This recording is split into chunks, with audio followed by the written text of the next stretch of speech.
Good evening, everyone. Mike Palmer from Know Your Rights Group and Success Coaching International with another important live video update tonight.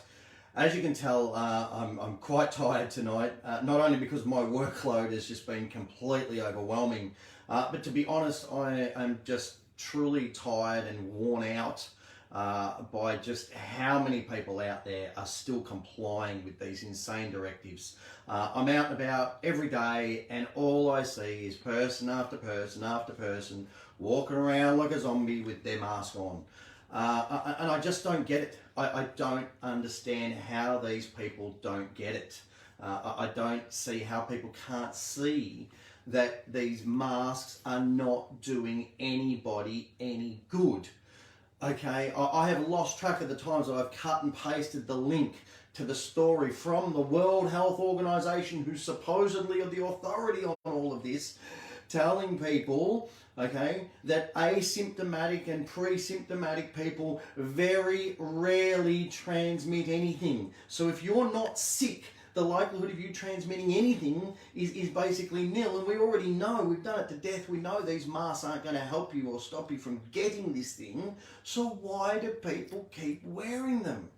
I just don't get it. Then there's also all the reports, okay, all the studies that have been done that show, especially these paper masks, after 15 to 20 minutes when they get all moist and wet, they just attract all this bacteria. Okay, these things cause you to restrict your airflow to some degree or another. They cause you to restrict your oxygen intake and increase your CO2 intake, which simply can't be healthy. Yet the government, the people, the shops, and now all the people just on the street look at you weird if you're not wearing a mask, like you're doing the wrong thing by everybody else. Yeah, I don't understand. I really don't understand. And what's worse is this is now, Victorians have been compliant, and so now the other states are catching on. Okay, I talked about the message that one of our members in Queensland got. This is from Woolworths. While wearing a face covering is not mandatory in Queensland, we feel it's important that collectively we make face coverings feel as normal as possible. Okay, this is what they're trying to condition us to. Okay, I mean, we've got New South Wales Labor leader Jodie Mackay is now pushing for mandatory masks in New South Wales. This stuff is spreading. Everyone keeps going, oh, I feel so sorry for all the Victorians. It's so sad that you guys are in these crazy lockdowns. You've got curfews and all this kind of stuff. But what they're not understanding is these same restrictions are almost certainly coming to them too. The difference is that most Victorians are now so ingrained in this fear that they feel like they can't do anything. Whereas those of you who are watching from other states, you are in a prime position. You still have some degree of freedom that you can go out and take action and do things, not only for yourselves to avoid this coming to your state, but also for the others who feel helpless and feel like they can't do anything anymore themselves. So what I want to do now is I want to go through, because I keep getting bombarded with posts, with emails, with questions, well, what does the law say? What do the sections of legislation actually say? What are our rights during all this? So I'm going to go through some stuff. So scribble down some notes if you like. Now, this first lot of information has been taken directly off Darren's brand new constitutionwatch.com.au website. constitutionwatch.com.au. Go have a look, read it. It's a brilliant website. This is from Darren, the guy who does the radio shows with us. Okay, Darren also does one-on-one coaching sessions. So if anyone wants to find out more directly from Darren, you can book those online via the products or the shop page on our website. But have a look at his website. Now, this is some of the info that he's got up there. So first and foremost, of course, we've got the Public Health and Wellbeing Act of 2008. We go to section 3, which is the definitions, and it talks about an authorised officer. Okay, it talks about a council officer or someone under the Local Government Act. Well, obviously that's not relevant in this case, but Part B says the secretary to be an authorised officer under section 30. So then we go to section 30, and it says secretary may appoint authorised officers. Part 1 or subsection 1 says the secretary by instrument, not just by a wave of his hand, not just because he says so, by instrument, may appoint a person employed under Part 3 of the Public Administration Act 2004 to be an authorised officer for the purposes of this Act.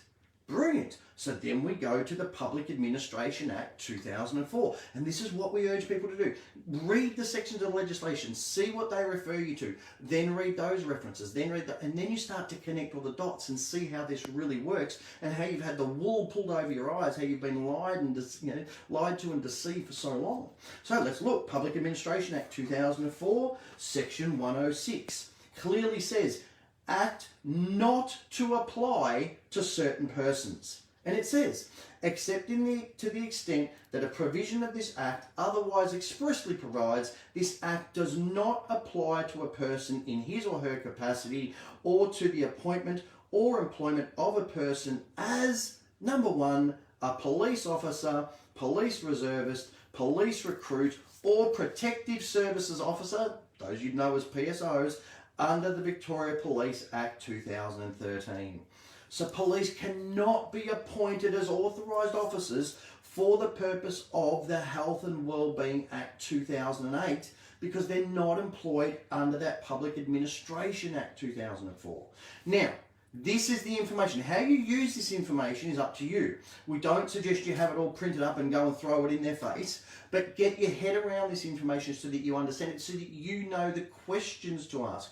Oh, hi officer, are you actually employed under the Public Administration Act 2004? Oh, no, I'm not. Oh, okay, so then where do you believe you get your authority to enforce these directives under the Public Health and Wellbeing Act?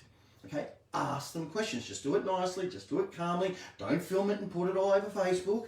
Okay, these are just questions for you to ask if you're at all concerned about any of these things.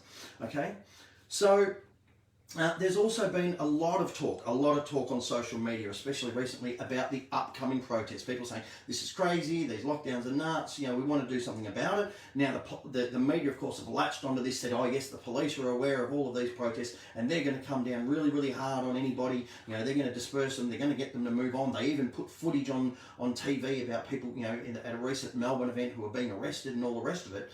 But let's again have a look at what the legislation actually says, because this is where people get themselves into trouble. They've heard something, or they've seen something, or they've read something, but they don't go and look it up properly and confirm and verify and validate it all for themselves, get their head around it so that they understand it and can allocute it properly. So we go to the Summary Offences Act of 1966, we go to Section 6, and it says, Subsection 1, a police officer or a protective services officer on duty at a designated place may give a direction to a person or persons in a public place to leave the public place or part of the public place if the police officer or protective services officer suspects on reasonable grounds that, and it lists the grounds, breaching the peace or likely to breach the peace, a safety issue for other people or whatever. But then Section 5 or Subsection 5, okay, so this is Section 6, Subsection 5. This section does not apply in relation to a person who, whether in the company of another person or not, is A, picketing a place of employment, or B, demonstrating or protesting about a particular issue, or C, speaking, bearing, or otherwise identifying with a banner, placard, or sign, or otherwise behaving in a way that is apparently intended to publicise the person's view about a particular issue. So if you are protesting about a particular issue, according to the Summary Offences Act, the police cannot move you on. It's not what I'm saying, that's what the legislation says. Go and read it for yourself. All right. What about these fines for breaches of public health orders and directives? Okay, great. But how do they prove that you received the order or directive? So again, we go and look up Public Health and Wellbeing Act, Section 221. Now, we covered this on Tuesday night's radio show, but for anyone who missed it, it refers to the service of notices, orders, and other documents, i.e. directives. Section 1, Subsection 1 says, any notice, order, or other document under this Act or the regulations required or authorised to be given or served to or upon another person may be served by, and it explains all of the different ways that they can serve it on a particular person. But subsection 4 says, if a notice, order, or other document is required to be given or served on a person whose name or address is unknown, so i.e. everyone whose names and addresses they don't specifically know, the notice, order, or other document may be served by publishing the notice, order, or other document in A, the Government Gazette, and B, not or B, and B, a newspaper generally circulating in Victoria 3 times at intervals of not less than 1 week between any 2 publications. So they have to do it over 3 weeks. Daniel Andrews only made these announcements on Sunday and then brought them into effect on Monday in the first instance about public movement, and then on Wednesday in relation to closing down businesses. Where's the 3 weeks that the order has been provided in the public newspapers? Okay, these are all questions that now that you know this, you can go back and throw back to Daniel Andrews. You'll find similar legislation, no doubt, in the other states as and when these things come into force there as well. Okay, so if you're being accused of defying an order, they have to prove that that order has been properly and correctly served upon you. Okay, now I've said this before, we really need to start issuing the government with invoices for the insane cost of these lockdowns. Okay, it's incalculable how many people are being financially affected by these lockdowns.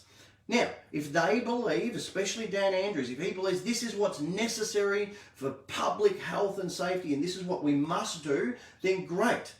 Put your money where your mouth is. Don't make people jump through hoops. Don't make people stand in Centrelink queues or sit on the phone for 2 hours. Don't make them jump online to websites that crash. Okay, jumping through hoops, making applications, asking for grants. Just pay them what you've cost them. It's very simple. Now again, where do we get the authority from this? Biosecurity Act 2015, Section 108. Expenses incurred in complying with human biosecurity control orders. The Commonwealth is liable to pay for reasonable expenses incurred by an individual in complying with a biosecurity measure included in a human biosecurity control order.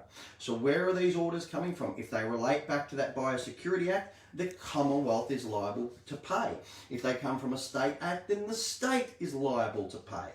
Okay, we need to start invoicing the government. We need to issue these invoices. Now, again, there's been a whole lot of people who are worried about mandatory vaccination. You know, social media has been rife with all these, claims that, everyone's going to be mandatory vaccinated. They're not going to be allowed out of their homes after 6 weeks once this lockdown's released and all the rest of it. Again, let's look at what the legislation says. So here we go straight to the top, straight to the Commonwealth Constitution, Section 51(23)(a), and it refers to the provision of maternity allowances, widows' pensions, child endowment, unemployment, pharmaceutical, sickness and hospital benefits, medical and dental services, but not so as to authorise any form of civil conscription, i.e. you must do this in order to get that. They cannot do that. They cannot say, well, you have to have a vaccination before you can travel, before you can fly, before you can go into a shop. It's contrary to Section 51(23)(a), and of course, it's also contrary to the rights against medical experimentation as well. Okay, so please go and read this legislation. All right, this is why this Know Your Rights book is so vitally important. That's why we call it the essential step-by-step manual for understanding and exercising your rights. We teach you where to go to find legislation. We teach you where to go to find case precedents. We teach you how to read it, how to connect these dots. Okay, this is not some quick fix manual. All right, as I've said on many videos before, we're very big believers in this principle of give a man a fish, you feed him for a day, but teach him how to fish and you feed him for life.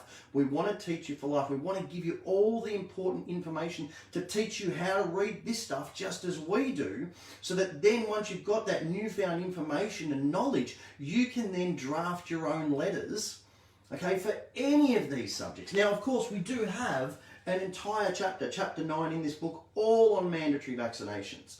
Okay, now it's in relation to the current legislation, but of course it can be adapted to future legislation. It can also be adapted to mandatory mask wearing, mandatory anything. Okay, the same principles apply, and that's why this book is so useful, because you can apply the principles about your rights into a huge range of different topics. Okay, that's why it's so powerful. Again, the problem is so many people are looking for a quick fix.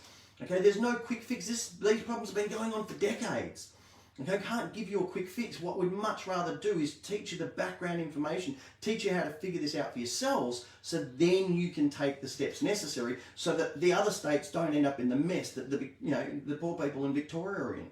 Now, yeah, there are some quick fixes, okay? If you've got one of these, a failure to wear a mask fine, if you've got a being more than 5 kilometres from your home fine, if you've got a, being out after curfew fine, or any range of different traffic fines, yeah, absolutely, grab the Aussie Speeding Fines book. Okay, there's links in the description, and it's brilliant. It's got a very simple 3-step process. The letters are all written there. You cut and paste your details, okay, and that's very easy. So there's lots of simple things, where we do have easy solutions. But when it really comes to understanding your rights, when it comes to understanding the bigger picture, okay, that Know Your Rights book really has that key information. Now, the other problem is, again, as the media has been reporting, 250,000 businesses closed in Victoria this week alone due to these new, directives and restrictions. That means hundreds of thousands of people, okay, are now out of work. They're now struggling financially. Okay, again, please don't wait until the last minute. Okay, don't wait till the debt collector starts sending you letters. Grab this Bank Secrets Revealed book before you get yourself into trouble. Take the necessary steps to set yourself up with regards to any unsecured loan, any personal loan, any credit card. They can be very easily and very successfully challenged. Don't make another single payment on a loan that you don't need to. Keep that money in your pocket to look after yourselves and your family during these difficult times. Okay, being forewarned and forearmed, okay, is so important. Okay, so please grab those, grab those books. Get your head around the concepts. We do have a package of all 3 books in the one place, saves you on the postage. Again, there's a link in the description of the video, so have a look at that. But look, getting back to this legislation, okay, all the restrictions and especially all the fear-mongering, okay. Now, here's a question. Is this all based on pseudoscience? Okay, all the numbers, all the statistics. I mean, there's groups out there go, oh, you guys talk about pseudo-legal arguments. Really? Well, I've just read the legislation for you. You can make of it what you will. It's pretty clear what it says and what it doesn't say. But is it as clear when it comes to the statistics? Is it as clear when it comes to the numbers? As I've said on previous videos, sure, people are dying, absolutely. Okay, and they may be even COVID-related deaths. But are they dying of COVID or are they dying with COVID? Okay, is this really the most highly infectious, deadly disease of our time, as Dan Andrews keeps spouting, as a lot of the other state ministers are now cottoning onto as well? Is it really? Or is it really just the normal number of people dying of natural causes, as tends to happen every year, year in and year out? I don't know. This is something for you guys to figure out for yourselves. But one thing I do know is that Clive Palmer is very, very close to winning his High Court challenge against the closure of the WA borders. So here's another question for you. If he wins that challenge and it turns out that those borders were closed unlawfully, what else is it that the government has been doing? And what else is it that the government has been telling you that's also been completely unlawful? Just a question, okay? Just a question for you to figure out. Now, I posed a question on Tuesday night's radio show, and I said, listen, I've genuinely noticed, okay, that I haven't been sick, whereas I used to get sick sort of every year with something, okay? Most of my friends would get sick at some point over winter. My own kids got sick all the time. My partner's kids got sick. Okay, friends on Facebook got sick, but nobody seems to be getting sick. It's really quite strange. Usually, you go on Facebook and there's, oh yeah, I'm in bed, I've got the dreaded lurgy, it's, oh yeah, that's been going around, I had it for 2 weeks, yeah, I had it for 1 week, all these things. But it just, all we hear from the media is how so many people are sick, they've got this virus, people are dying, yet, I don't know, for me, nobody around me actually seems to be getting sick. In fact, most people are actually healthier now than they were at the same time last year. I mean, you can walk around Melbourne on any winter's day, any other year, and people are sniffing and snuffling and coughing and chortling, and it's just not happening. Now, I don't know, maybe I'm someone special, maybe I'm different, I don't know. But again, this is a question for you to ask yourselves. Speak to your friends. Are they sick? Have they been getting sick? Are your kids getting sick? Because it just doesn't seem to add up.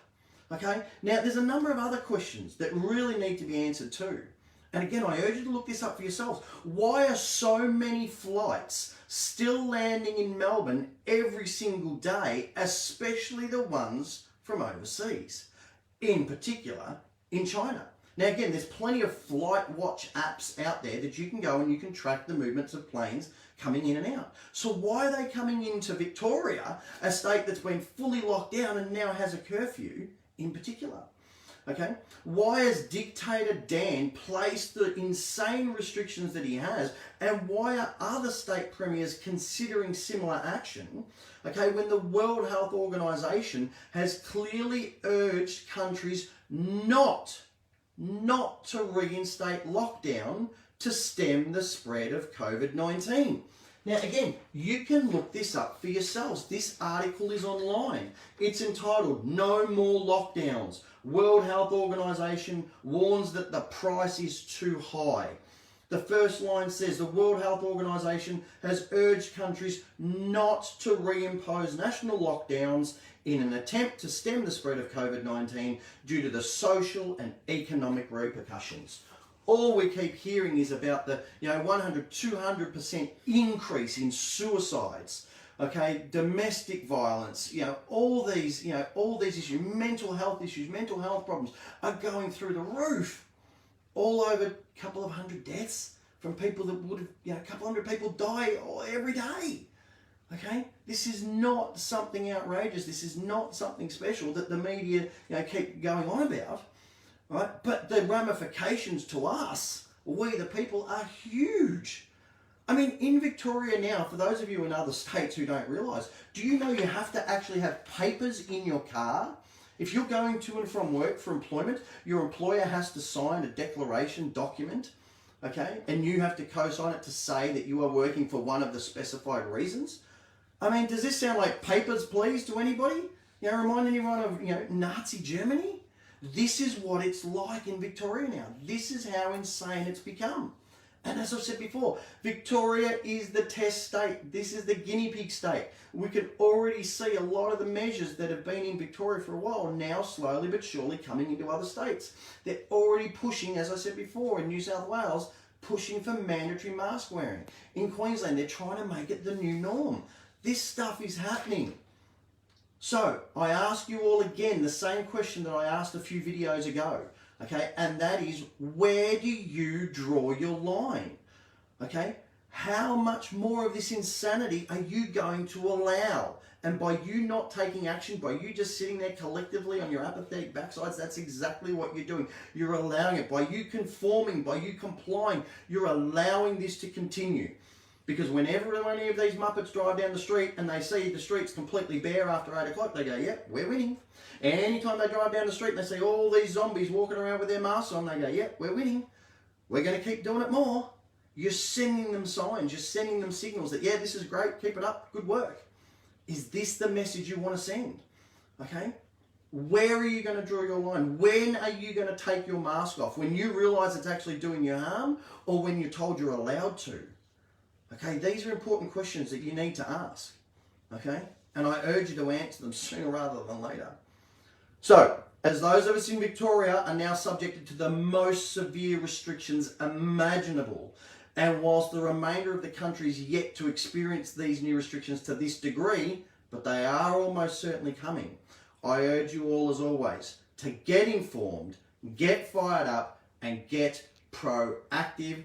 And one of the best ways to do that is essentially, in the first step, start getting your head around that legislation. Go to that website that Darren set up, constitutionwatch.com.au, and then go, of course, to all the other websites that are mentioned in the description there. Grab those ebooks, sit down over the weekend, get your head around them, and start taking action. Thanks, everyone. I'll talk to you again on Sunday night.